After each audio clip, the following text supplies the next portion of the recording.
ফেরাউন একদিন অগোচরে দাঁড়ানো, আসিয়া দেখে নাই জবান থেকে আল্লাহর নাম বের হয়ে গেছে। ফেরাউন শুইনা খায়, আসিয়া কারে ডাকলি? বলে আমার রব। এখন আর গোপন রেখে লাভ কি? আমার রব। বলে মিশরের রব তো আমি। তুমি মিশরওয়ালার রব, কিন্তু তোমারে যিনি বানাইছেন তিনি আমার রব। ফেরাউন বলে সর্বনাশ, তুমি যদি আমাকে একটু খোদা স্বীকার না করো, আমার খোদাগিরির কোনো মূল্যায়ন হবে না। আসিয়া বলে আমারে যিনি বানাইছেন তারে একবার আল্লাহ বলছি, আর তোমাকে আমি রব বলে স্বীকার করি না।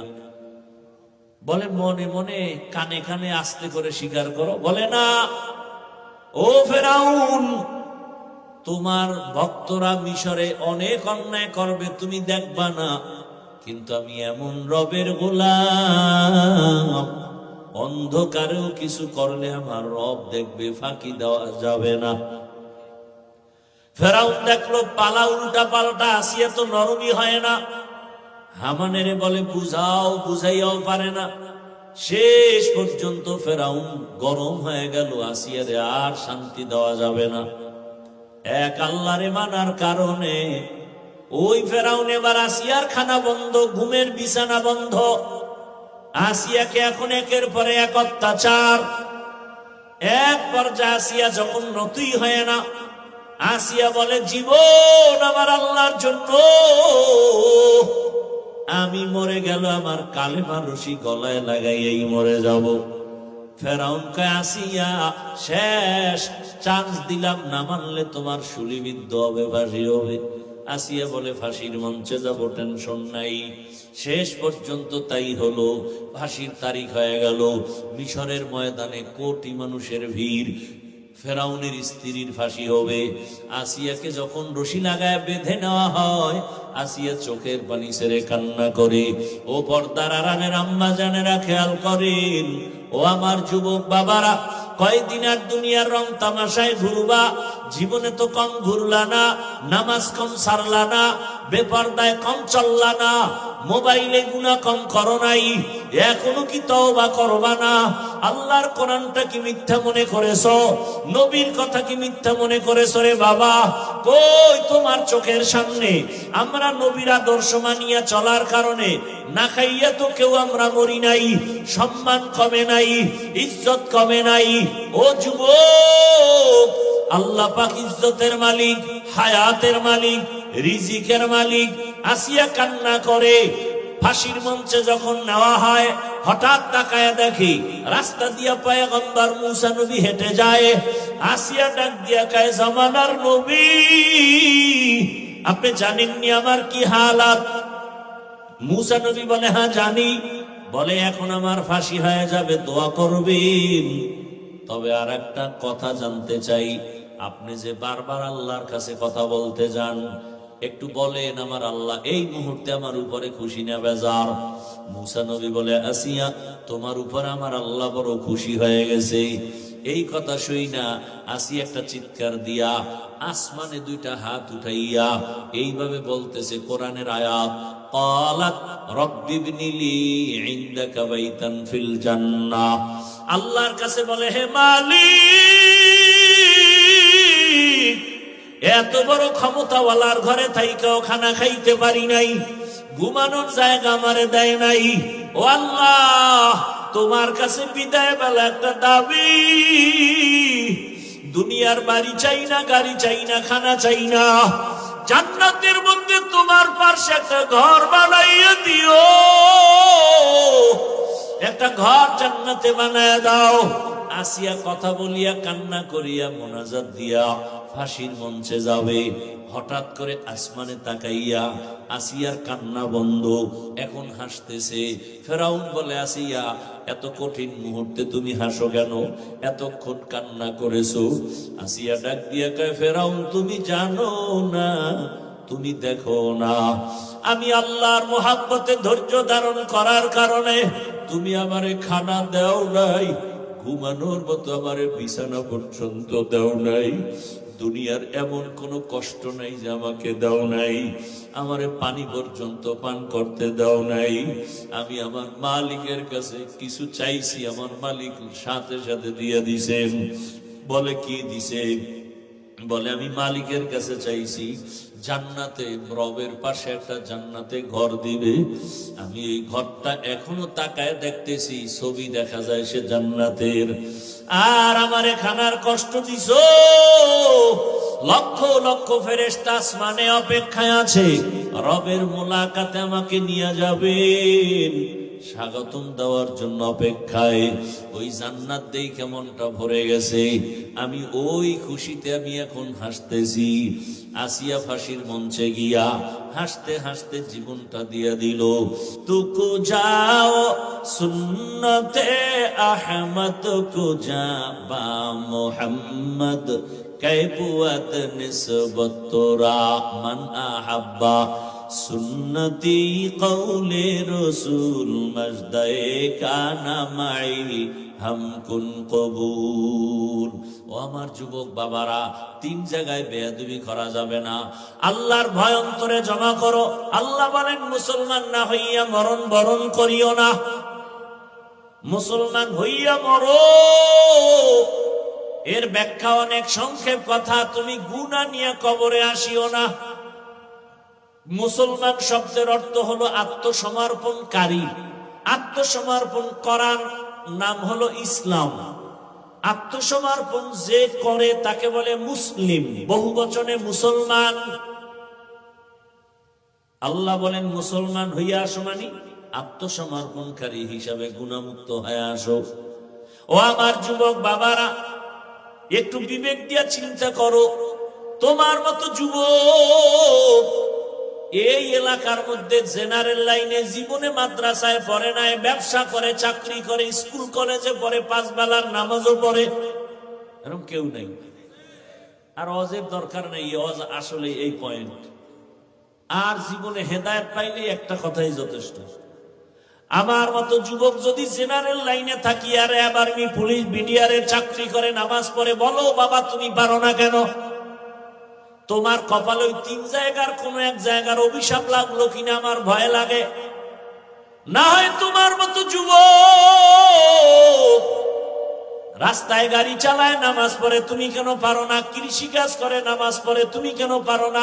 নদীর মধ্যে মাছ ধরে, নামাজ পড়ে, তুমি কেন পারো না? কলেজে ক্লাস করে, নামাজ পড়ে, তুমি কেন পারো না? ডাক্তার, প্রফেসর, ইঞ্জিনিয়ার নামাজ পড়ে, তুমি পারো না কেন? তুমি ডাক্তার হও, বেয়াদব হও না। ইঞ্জিনিয়ার হও, বেয়াদব হও না। ডাক্তার হইয়া বেয়াদবি করলে তাসলিমার মতো জুতার বাড়ি খেয়ে জমিন থেকে পালাতে হবে। ভাইরা আমার, অনুরোধ, মনটাকে বুঝাবার কিচ্ছু দরকার নাই।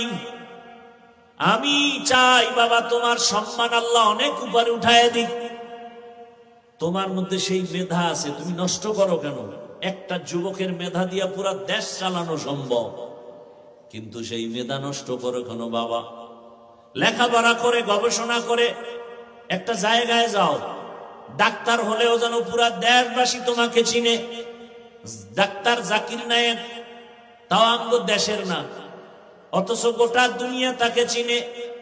ও হোমিওপ্যাথিক ডাক্তার, বড় আলেম না, বলতে গেলে তেলাওয়াত করে তাও অত সুন্দর না, এরপরও সারা দুনিয়ার মানুষ তাকে সম্মান করেনি, করে।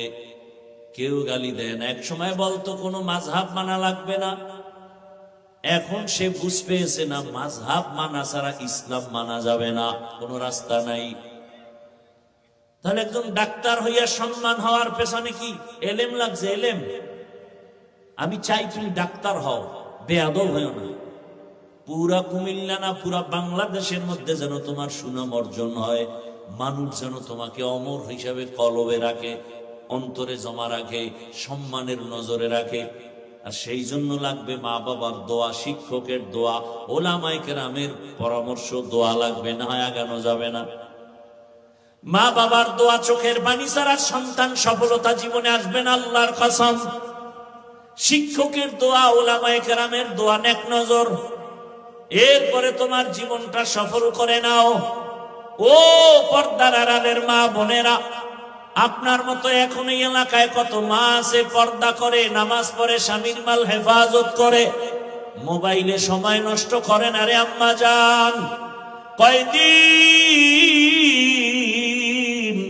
এ দুনিয়ায় বাঁচবেন?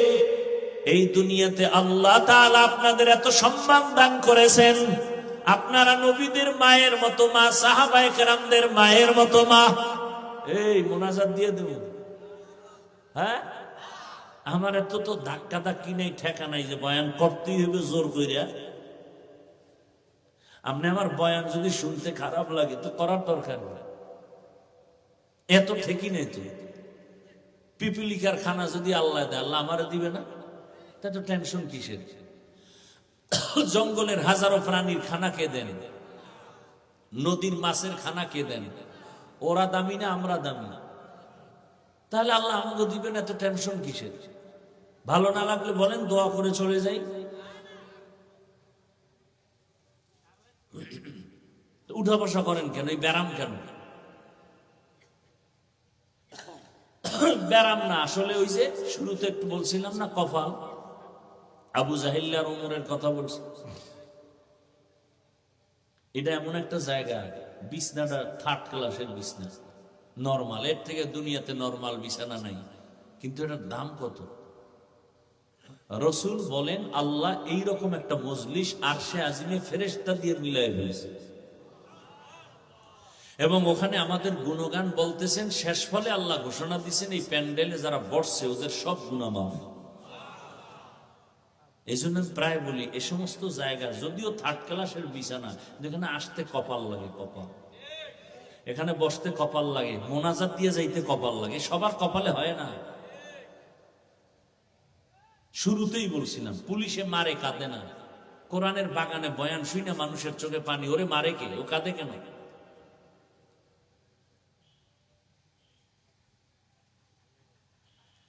আল্লাহ হেদায়াত দান করুন।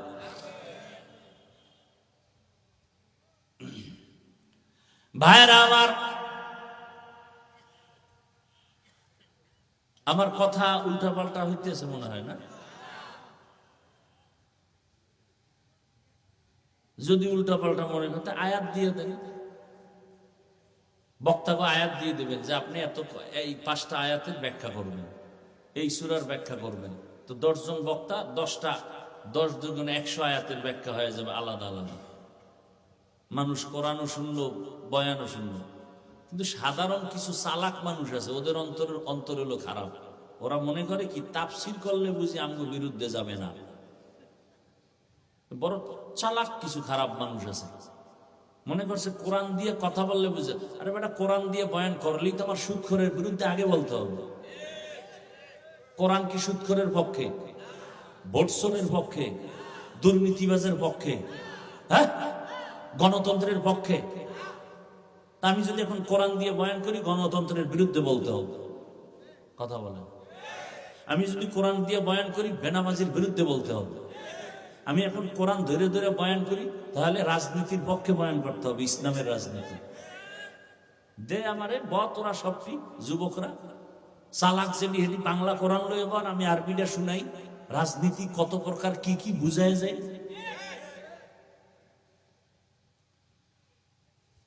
এই পথে আসছি, সার্টিফিকেট পাবো না জানি না, তুমি আমাকে ভয় দেখাও কেন?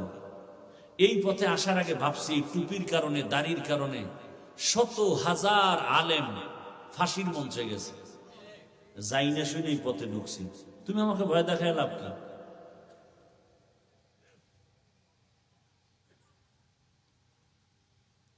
12টা বছর না, 16, 17, 20 বছর মাদ্রাসায় ডাউলের পানি আটার রুটি খাইয়ে কষ্ট করে করে যান, উজানি যান, আমার খবর নেন কি কষ্ট করে লেখাপড়া করছি। আর কি পড়ছি? 24 ঘন্টা কোরআন হাদিস, কোরআন হাদিস। আয়াত কয়টা, নক্তা কয়টা, জের কয়টা, জবর কয়টা, বিধানের আয়াত কতগুলো, রাজনীতির আয়াত কতগুলো, জিহাদের আয়াত কতগুলো, তাবলিগের আয়াত কতগুলো, জিকিরের আয়াত কতগুলো, এর ব্যাখ্যা কি, মাসআলা কি, ফতোয়া কি, সব পড়লাম। আর এখন তুমি সুদ খাইয়া কও হুজুর বয়ান এমনি করেন না, আল্লাহ সারাইছে আমার সামনে না, কানের পর্দা ফাটাই দিতাম জাগা। আল্লাহর শুকরে পর্যন্ত এই বেদুমি আমার সামনে পড়েনি। আল্লাহ হেদায়েত দান করুন। তোমার থেকে বয়ান শিখতে হবে না। এই মঞ্চটা কি রাজনীতির মঞ্চ? হ্যাঁ, তাহলে রাজনীতির বক্তব্য হবে কেন? যদি তাই হয় তাহলে আমিও তো কোরআন হাতি নিয়ে রাজনীতির রস করব, বাধা কেন? কথা বলেন না কেন? মসজিদ রাজনীতির মসজিদ, সেখানে ভোট চায় কেন? যদি তাই হয় তো ইমাম সাহেব রাজনীতির বয়ান করবে কোরআন দিয়ে। কারণ পৃথিবীতে শ্রেষ্ঠ রাজনীতি ইসলামী রাজনীতি, পবিত্র রাজনীতি ইসলামী রাজনীতি। আল্লাহর কসম, যতদিন পর্যন্ত জমিন ইসলাম কায়েম হবে না ততদিন পর্যন্ত চাপাবাজদের আওয়াজ শুনবি, শান্তি কপালে আসবে না। কসম আল্লাহ। আমার ইসলাম তো কি বলে দুর্বল না যে একটা আছে আর একটা নেই। পৃথিবীতে যত নীতি আছে সব নীতির শ্রেষ্ঠ নীতি ইসলামের নীতি।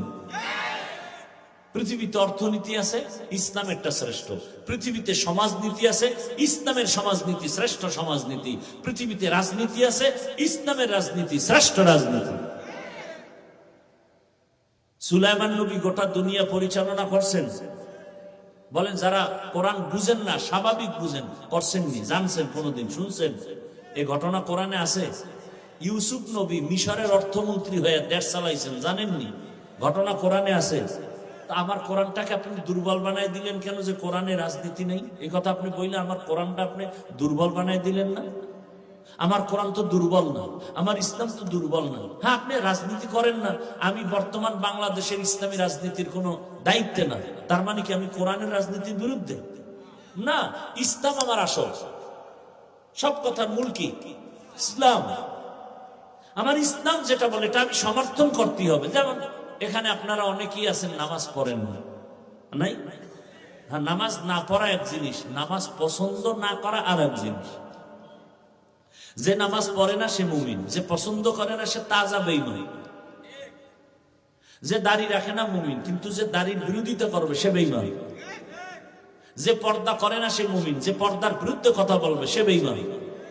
ইসলামী রাজনীতি করেন না, আপনার ঈমান আছে, আপনাকে গালি দেওয়া যাবে না, কিন্তু বিরোধিতা করলে আপনি বেঈমান।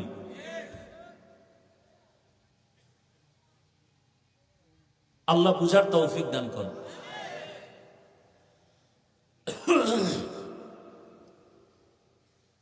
আমি ঠান্ডা মাথায় যুবকদেরকে কিছু কথা বুঝাইতে চাই যে ওনার ডাক্তারি লাইনে থাইকেও যেন আল্লাহকে ভুলে না যায়। আমার থিম হলো এইটাই যে একটা ছেলে জেনারেল লাইনে থাইকেও যেন আল্লাহ রসুলকে ভুলে না যায়। আমার দেশে হুজুরের অভাব নাই, আরে মাওলানা মুফতি মুহাদ্দিস অভাব নাই। আমার এখন দেশে বহুত ডাক্তার দরকার, ইঞ্জিনিয়ার দরকার, আদবওয়ালা, আদর্শওয়ালা, ডিসি দরকার, এসপি দরকার, ওসি দরকার। আজকে আমার প্রত্যেকটা থানা জেলায় ওসি, ডিসি, এসপি যদি দিনদার হয়, নামাজি হয়, অনায়াসে দিনের কাজ চলবে, কারো কোনো সুৎখর থেকে অনুমতির প্রয়োজন হবে না। আমি তো চাই ডিসি হবে, আমি চাই আমার যুবক ডাক্তার হোক, কিন্তু আদবওয়ালা হোক, আদর্শবান হোক, পুরা দেশটা যেন বেহেশতের বাগান হয়ে যায় আদর্শের কারণে। আমি এটা চাই, আর সেই থিম নিয়ে বয়ান করতেছি। নাচতে না জানলে উঠান বাঁকানা। তুমি কি বয়ান চাও আমাকে লিখে দাও, আমি সেই বয়ান করি। কোন লাইনে চাও বিষয় দিয়ে দাও, না হয় আয়াত দিয়ে দাও।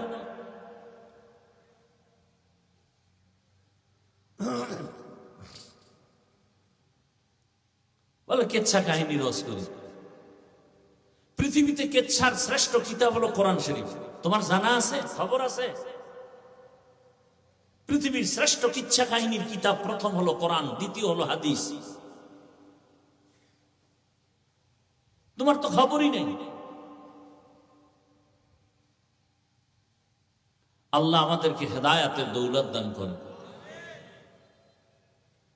সম্মান দেয়ার মালিককে আল্লাহ। আল্লাহ যাকে দিবে সম্মান স্থায়ী। আর একদল মানুষ আছে ওরা টাকা দিয়ে সম্মান কিনে, যেমন ভোটের আগের রাত্রে আপনারা সম্মান কিনবে কেউ, আর আপনারা বিক্রি করবেন না? যে আমার কবরওয়ালা বাপ মার গোষ্ঠী শুদ্ধ সম্মান দিয়ে দিলাম, ভোর রাত্রে টাকার বস্তা পাঠাবি, ওই টাইমটা বরকতের টাইম। কি ভোট দেবে একজন ব্যক্তি, একটা ভোট দিবে, 10 জায়গায় বিক্রি করবো। তো ভোটের আগে যারা টাকা খাইবা এদেরকে আমি বলি তোমরা বাথরুমে ঢুকে 10 গ্রাম পায়খানা খাইবে, আর কুমিল্লা শহরে গিয়ে হালাল সাবান দিয়ে কুলি কইরো, গন্ধ শেষ। আর যারা ওই হারাম খাবা, জাহান্নামের আগুন ছাড়া তোমার নিস্তার নেই। দেশ স্বাধীন হয়ে গেছে, সারা দেশের মধ্যে স্বাধীন স্বাধীন স্বাধীন, হাতে তালি, চিল্লা চিল্লি স্বাধীন। স্বাধীন হলে আন্দোলন চলে গেল এখনো। স্বাধীন যদি সফল হয়ে থাকে, আমার বাবার সামনে তার মেয়েকে ধর্ষণ করা হয় কেন? স্বাধীন যদি সফল হয়, স্বামীর স্বামী স্ত্রীকে ধর্ষণ করা হয় কেন? স্বাধীন সফল হলে পানির মধ্যে এখনো লাশ ভাসে কেন? আমার ব্যবসায়ী শান্তি মতে ব্যবসা করতে পারে না কেন? বোঝা গেল সফল স্বাধীন হয়নি। প্রস্তুতি নাও, আর এক স্বাধীন করতে হবে, সেই স্বাধীন হবে ইসলামের স্বাধীন।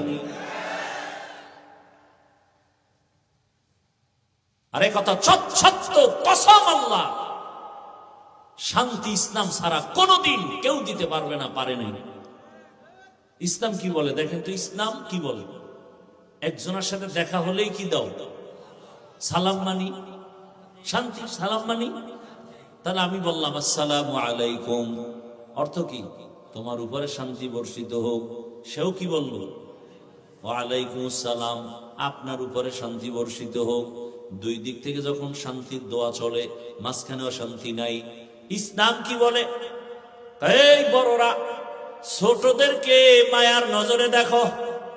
ও ছোটরা, বড়দেরকে সম্মানের নজরে দেখো। আল্লাহর কসম, আমার দেশের সব বড়রা যদি ছোটদেরকে মায়ার নজরে দেখে, বাংলাদেশে একজন বড়রাও ছোটদের উপরে জুলুম করবে না। করবে? এই মায়ার নজর থাকলে জুলুম করবে। আবার ছোটরা যদি বড়দেরকে সম্মান করে, কোনোদিন বেয়াদবি করবে না। শান্তি। ইসলাম বলে কর্মচারী কাজ করে, ঘাম ঝরার আগে বেতন দাও। আর শ্রমিক দিবস পালন করা লাগবে। আমগো দেশে মে দিবস পালন হয়, 1 মে শ্রমিক দিবস, অথচ শ্রমিকের অধিকার এখনো ঠিক মতো পায় না। ইসলামে এত শান্তি। গালি দেওয়া যাবে না, ইসলাম। গীবত করা যাবে না, ইসলাম। মিথ্যা কথা বলা যাবে না, এর নাম ইসলাম। কারো হক নষ্ট করা যাবে না, কারো উপরে জুলুম করা যাবে না। ইসলাম কত সুন্দর। কারো একটু জিনিস না জিগে ধরাও যাবে না, ইসলাম। বাবায় ছোট বাচ্চা নিয়ে গেছে, কথার কথা কংসনগর বাজারে। ফলের দোকানে গিয়ে কয়, ভাই আপেল, কমলা, লিচু নিব, বেদানা নিব। এমনি বাচ্চা মানুষ তো, ও ফট করে একটা ধরো একটা আঙ্গুর ধৈর্য মুখে দিয়ে ফেলেছে। এখন সম্মানিত বাবার তো মাথা খারাপ হয়ে গেছে, ইজ্জতে লাগছে। ফল টল কেনা বাদ, আগে আইতেছি বাড়িতে, পরে কিনবি। মাথা গরম হয়ে গেছে, আমার ইজ্জত নষ্ট। বাসায় গিয়ে কয় বউরে, এই তুমি কোনোদিন কি অন্যের ঘরের কোনো জিনিস না জিগায় খাইছো? বউ কয় না, কয় হ্যাঁ খাইছো। নাইলে আমি খাইছি, নাইলে আমার বাচ্চা এরকম হবে কেন? কিন্তু বিবি বোঝো, আমি জীবনে কোনোদিন কারো জিনিস না জিজ্ঞাসা করে ধরি নাই। এবার দেখো ভেজালটা তোমার মধ্যেই থাকতে পারে।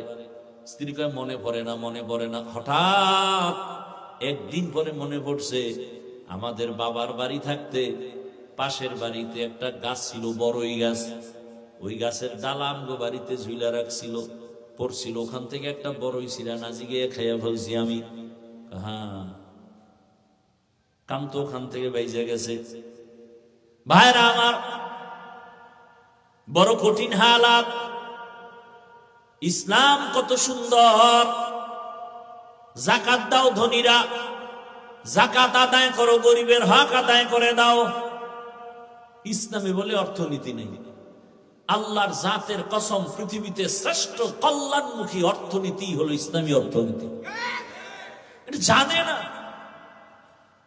ইসলামী অর্থনীতির মূল একটা পয়েন্ট হলো যাকাত। ইসলামী অর্থনীতির এক পয়েন্ট হলো হালাল ব্যবসা। ইসলামী অর্থনীতির এক পয়েন্ট হলো মানুষের কর্জে হাসানা দাও। এলাকার গরিবে বড় লোকের আমার 5,000 টাকা ধার দিবেন, সামনে ঈদ আসতেছে, জামা কাপড় কিনবো, 1 মাস পরে দিব। নাই নাই নাই নাই, বড় লোক নাই। কানে কানে কয় সুদে দিবেন। কয় লাখ নিবি? আছে না না? জিন্দেগি মে বন্দেগি তু করনা হে, जिंदगी में बंदगी तू करना है, जिंदगी पे बंदगी शर्मिंदा है, जिंदगी पे बंदगी शर्मिंदा है। यहाँ हम सब मुसाफिर दिल ना लगा, अहले दिल की नजर से रूह करता जा, यहाँ हम सब मुसाफिर दिल ना लगा, अहले दिल की नजर से रूह करता जा, शाह दौलत सब फकीर गर नेक नहीं, शाह दौलत सब फकीर गर नेक नहीं, जिंदगी में बंदगी तू करना है, जिंदगी में बंदगी तू करना है, जिंदगी पे बंदगी शर्मिंदा है, जिंदगी पे बंदगी शर्मिंदा है, जिंदगी में बंदगी कुन बंदगी, बंदगी बे जिंदगी शर्मिंदगी। ভাইরা আমার, ও আমার পর্দার আড়ালের মা বোনেরা, আপনাদের এত মর্যাদা, বলতেছিলাম এত মর্যাদা, আপনারা আলেমদের মায়ের মতোই তো মা, আপনারা তো আয়েশা রাদিয়াল্লাহু আনহার মতোই নারী, খাদিজা রাদিয়াল্লাহু আনহার মতোই নারী। এরে আম্মা জান, এই জমিনের মধ্যে আল্লাহর এক বড় দুশমন ছিল ফেরাউন। জানেননি তার স্ত্রীর নাম কি? বলেন। এরে আম্মা জান, এত বড় বেঈমান ফেরাউন, ও ঘরে আসিয়া কত বড় দামি।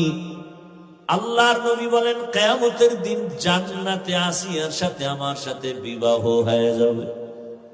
সুবহানাল্লাহ। কিয়ামতের ময়দানে মানুষগুলো বেকারার হয়ে যাবে, নবীদের কান্নার আওয়াজ, সূর্যের গরম। ওই সময় জান্নাতের 8টা দরজা খুলিয়া 4 জন নারীকে বারবার ফেরেশতারা ডাকবে, হিসাব লাগবে না, আসো। কয়জন? এর মধ্যে একজন হবে ফেরাউনের স্ত্রী আসিয়া। রহমতের নবী বলেন কিয়ামতের ময়দানে জান্নাতে আমার সাথে আসিয়ার বিয়া হয়ে যাবে। কত বড় বেঈমান ফেরাউনের ঘরে থেকে আসিয়া আমার আল্লাহকে কেমন ভাবে রাজি করায় নিলেন। এরে আম্মা জান, আপনার স্বামী তো ফেরাউনের মতো খারাপ না। আপনি নামাজ পড়লে তো বাধা দেয় না, পর্দা করলে বাধা দেয় না, বরং কত স্বামী নিজে নামাজ না পড়লেও প্রশংসা করে আমার স্ত্রী বড় ভালো নামাজি। ও আম্মা জান, এখনো কি তওবা করবেন না? দুনিয়া কিছুই না, চলে যাবেন তো একদিন, বিদায় হবেন, কেউ নাম নিবে না। তবে ভালো একটা আদর্শবান সন্তান যদি রেখে যেতে পারেন, জীবনটা ধন্য হয়ে যাবে। ওই ফেরাউনের ঘরে থাকি আসিয়া আমার আল্লাহকে এত ভাবে আপন বানায় নিয়েছেন, এর পেছনে কারণ কি? এত বড় বেঈমানের ঘরে আল্লাহর পেয়ারা বান্দি, তার কারণ কি? বলে সোহবতে সালে তোরা সালে কুনা, সোহবতে তালে তোরা তালে কুনা। একমাত্র কারণ সোয়া লাগছে মুসা নবীর খেদমত। আসিয়া মুসা নবীর খেদমত করছে না, এ সোয়া লাগছে। আল্লাহ তাআলা হেদায়েতের দরজা খুলে দিলেন।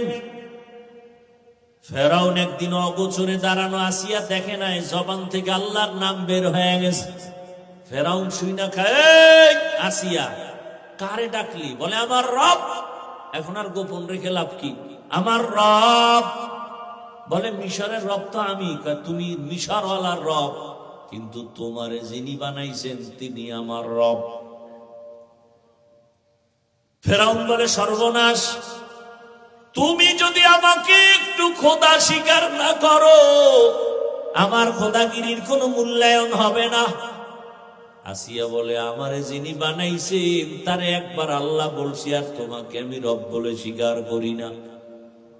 বলে মনে মনে কানে কানে আস্তে করে স্বীকার করো। বলে না, ও ফেরাউন, তোমার ভক্তরা মিশরে অনেক অন্যায় করবে, তুমি দেখবা না, কিন্তু আমি এমন রবের গোলাম, অন্ধকারেও কিছু করলে আমার রব দেখবে, ফাঁকি দেওয়া যাবে না।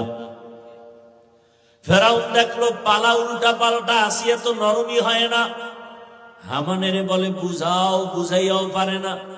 শেষ পর্যন্ত ফেরাউন গরম হয়ে গেল, আসিয়ারে আর শান্তি দেওয়া যাবে না। এক আল্লাহরে মানার কারণে ওই ফেরাউন এবার আসিয়ার খানা বন্ধ, ঘুমের বিছানা বন্ধ। আসিয়াকে এখন একের পরে এক অত্যাচার। এক পর্যায়ে আসিয়া যখন নতুই হয় না, আসিয়া বলে জীবন আমার আল্লাহর জন্য, আমি মরে গেল আমার কালেমার রশি গলায় লাগাইয়াই মরে যাব। ফেরাউন কয় আসিয়া শেষ চান্স দিলাম, না মানলে তোমার শুলিবিদ্ধ হবে, ফাঁসি হবে।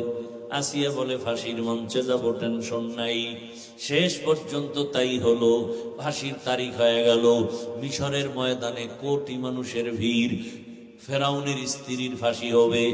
আসিয়াকে যখন রশি লাগায় বেঁধে নেওয়া হয়, আসিয়া চোখের পানি ছেড়ে কান্না করে। ও পর্দার আড়ালের আম্মা জানেরা খেয়াল করেন, ও আমার যুবক বাবারা, কয়দিন আর দুনিয়ার রং তামাশায় ঘুরবা? জীবনে তো কম ঘুরলা না, নামাজ কম সারলা না, বেপর্দায় কম চললা না, মোবাইলে গুনাহ কম করো নাই, এখনো কি তওবা করবা না? আল্লাহর কোরআনটা কি মিথ্যা মনে করেছো? নবীর কথা কি মিথ্যা মনে করেছো রে বাবা? কই তোমার চোখের সামনে আমরা নবীর আদর্শ মানিয়া চলার কারণে না খাইয়া তো কেউ আমরা মরি নাই, সম্মান কমে নাই, ইজ্জত কমে নাই। ও যুবক, আল্লাহ পাক ইজ্জতের মালিক, হায়াতের মালিক, রিজিকের মালিক। আসিয়া কান্না করে। ফাঁসির মঞ্চে যখন নেওয়া হয়, হঠাৎ তাকায় দেখি রাস্তা দিয়া পয়গম্বর মুসা নবী হেঁটে যায়। আসিয়া ডাক দিয়া কয় জামানার নবী, আপনি জানেননি আমার কি হালাত? মুসা নবী বলে হ্যাঁ জানি। বলে এখন আমার ফাঁসি হয়ে যাবে, দোয়া করবেন। তবে আর একটা কথা জানতে চাই, আপনি যে বারবার আল্লাহর কাছে কথা বলতে যান, একটু বলেন আমার আল্লাহ এই মুহূর্তে আমার উপরে খুশি না বেজার? মুসা নবী বলে আসিয়া, তোমার উপর আমার আল্লাহ বড় খুশি হয়ে গেছে। এই কথা শুই না আসিয়া একটা চিৎকার দিয়া আসমানে দুইটা হাত উঠাইয়া এইভাবে বলতেছে কোরআনের আয়াত, ক্বালাত রাব্বিবনি লি ইনদাকা বাইতান ফিল জান্নাহ। আল্লাহর কাছে বলে হে মালিক, এত বড় ক্ষমতাওয়ালার ঘরে থাইকাও খানা খাইতে পারি নাই, ঘুমানোর জায়গা আমারে দেয় নাই। ও আল্লাহ, তোমার কাছে বিদায় বেলা একটা দাবি, দুনিয়ার বাড়ি চাই না, গাড়ি চাই না, খানা চাই না, জান্নাতের মধ্যে তোমার পাশে একটা ঘর বানাইয়া দিও, একটা ঘর জান্নাতে বানায় দাও। আসিয়া কথা বলিয়া কান্না করিয়া মোনাজাত দিয়া ফাঁসির মঞ্চে যাবে। হঠাৎ করে আসমানে তাকাইয়া আসিয়ার কান্না বন্ধ, এখন হাসতেছে। ফেরাউন বলে, আসিয়া এত কঠিন মুহূর্তে তুমি হাসো কেন? এতক্ষণ কান্না করেছো। আসিয়া ডাক দিয়া কয়, ফেরাউন তুমি জানো না, তুমি দেখো না, আমি আল্লাহর মোহাব্বতে ধৈর্য ধারণ করার কারণে তুমি আমারে খানা দাও নাই, ঘুমানোর মতো আমারে বিছানা পর্যন্ত দাও নাই, দুনিয়ার এমন কোনো কষ্ট নাই যে আমাকে দাও নাই, আমারে পানি পর্যন্ত পান করতে দাও নাই। আমি আমার মালিকের কাছে কিছু চাইছি, আমার মালিক সাথে সাথে দিয়ে দিছেন। বলে কি দিছে? বলে আমি মালিকের কাছে চাইছি জান্নাতে, রবের পাশে একটা জান্নাতে ঘর দিবে। আমি এই ঘরটা এখনো তাকায় দেখতেছি, ছবি দেখা যায় সে জান্নাতের। আর আমারে খানার কষ্ট দিছো, লক্ষ লক্ষ ফেরেশতা আসমানে অপেক্ষায় আছে, রবের মোলাকাতে আমাকে নিয়ে যাবেন, স্বাগতম দেওয়ার জন্য অপেক্ষায়। ওই জান্নাত দেই কেমনটা ভরে গেছে, আমি ওই খুশিতে আমি এখন হাসতেছি। আসিয়া ফাঁসির মঞ্চে গিয়া হাসতে হাসতে জীবনটা দিয়া দিল। ও পর্দার আড়ালের আম্মা জানেরা, ও বৃদ্ধ বাবাজিরা, যুবক বাবারা, কয়দিন আর দুনিয়া কিছুই না, চোখের সামনে সব মিথ্যারে বাবা। আজকে এখানে বয়ান করতেছি, বয়ান শুনতেছি, কালকে যদি তুমি ঘুমের থেকে উঠার সময় উঠতেই না পারো, মা যদি ডাক দিয়ে দেখে সন্তান সাড়া দেয় না, শরীরে টাচ করে দেখবে পুরা শরীরটা ভরব আর শক্ত, মায়ের বুঝতে আর বাকি নেই, একটা চিৎকার দিয়া বলবে, তোরা কে কোথায় আছো, আয়, আমার বাবায় নাই, আমারে মা বলিয়া ডাক দেওয়ার বাবায় নাই, চুমু খাবে আর বলবে আসো, আমারে আর কে আম্মু বলে ডাকবে, এখন আমি বড় একা। বাবায় টেলিফোন করবে, ইমাম সাহেব কোথাও যাবেন না, আমার ছেলে মরে গেছে, তাড়াতাড়ি জানাজা হবে। কাউরে বলবে বাজারে যাও কাফন কিনার জন্য। এ যুবক তুমি তাকায় দেখবা, গায়ের গেঞ্জিটা সবাই বেলেট দিয়া কেটে রাখবে, হাতের ঘড়িটা আর একজনে দিয়া বলবে ঘড়ি হাফিজুর রহমানের নাই, ঘড়ি এখন আমার। তোমার আপন বন্ধুটা মোবাইলের নাম্বার ডিলিট করে বলবে আবার বন্ধুও নাই, নাম্বার রেখেও লাভ নাই। কার পিছনে ঘুইরা ঘুইরা দাড়ি কাটছো, কার পেছনে কি পাওয়ার আশায় গিয়া গিয়া আজকে নামাজ ছাড়ছো? ওরে যার পিছনে ঘুরিয়া আমার মাওলারে ভুলিয়া গেছো, দেখো সে তোমার কতক্ষণ আপন। স্বার্থে আঘাত লাগলে দেখবা ছুরিটা তোমার গলায় লাগাইতে দেরি করবে না। এখন তো শত্রু লাগে না কাউকে মারার জন্য, বরং দলের লোক দলের মানুষের মেরে ফেলে, বন্ধু বন্ধুকে হত্যা করে ফেলে। ও আমার যুবক বাবা, ও মা বোনেরা, বৃদ্ধ বাবাজিরা, কার পিছনে ঘুরিয়া কি পাওয়ার আশায় নামাজ ছাড়লেন, টুপি ছাড়লেন, ইসলাম ছেড়ে দিলেন, নবীর আদর্শ ছাড়লেন। এখনো পায়ে হাত রেখে বলি, জাহান্নামের ভয় তওবা করেন, মনে মনে আল্লাহকে ডাকেন, হে মালিক, জীবনে তো গুনাহ কম করি নাই, আমার গুনার খবর আমার মা বাবা ভাই বোন কেউ জানে না, জানলে তো আমারে সম্মানের মোহাব্বতের নজরে দেখতো না। ও আল্লাহ, আপনি কত দয়ার মালিক, এত গুনাহ করার পরেও আপনি জানেন, দেখছেন, এরপর রাগ করে পানি বন্ধ করেন নাই, খানা বন্ধ করেন নাই, সম্মানের জায়গা থেকে ফেলে দেন নাই। আজকে তওবার নিয়ত করলাম, আর নামাজ ছাড়বো না, আর দাড়ি কাটবো না, বেপরদায় চলবো না।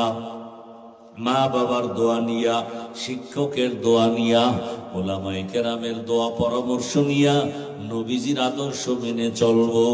তওবা করার মতো যদি কারো অন্তর তৈরি হয়, মুনাফিকি যদি অন্তরে না থাকে, খাঁটি তওবার নিয়ত যাদের আছে, দুটো হাত আমার আল্লাহকে দেখাইয়া দাও। আয় আল্লাহ, হাতগুলো কবুল করে নেন, তওবা কবুল করে নেন, তওবার উপরে মজবুত হইয়া চলার তৌফিক দান করেন, আমিন। আলহামদুলিল্লাহি রাব্বিল আলামিন। والصلاة والسلام على سيد الأنبياء والمرسلين وعلى آله وأصحابه أجمعين يا أرحم الراحمين